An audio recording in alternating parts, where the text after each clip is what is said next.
Syederalun kunjungan kerja anggota Komisi 5 DPR RI asal Aceh Haji Irmawan ke Kecamatan Putri Betung, Kabupaten Gayo Lues pada Selasa 5 Agustus 2025 diwarnai dengan curahan hati warga yang terdampak konflik lahan dengan kawasan Taman Nasional Gunung Leuser atau TNGL.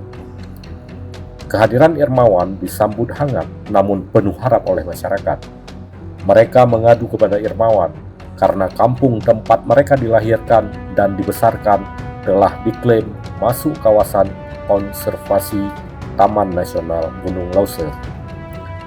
Para penghulu atau kepala desa yang hadir dalam pertemuan di kantor Camat Putri Betung menyampaikan keluhan hingga keresahan mereka, terutama menyangkut dampak sosial dan dampak ekonomi yang timbul akibat status lahan yang dipermasalahkan.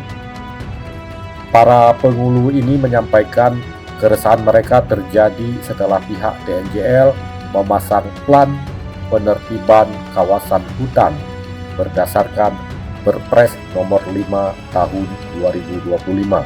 Menanggapi hal tersebut, Irmawan menyampaikan keprihatinannya dan berkomitmen untuk membawa persoalan ini ke tingkat pusat.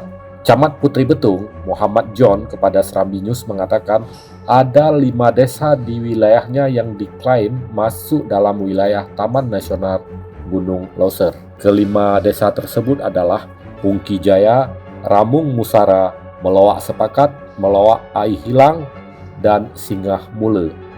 Kelima desa yang memiliki penduduk sekira 4.500 jiwa ini berada di lintas Jalan Nasional Blangkejeren, Kutacane. Total ada 14 desa di Kecamatan Putri Betung dengan jumlah penduduk sekira 10.000 jiwa yang tergabung dalam 2.800 kepala keluarga.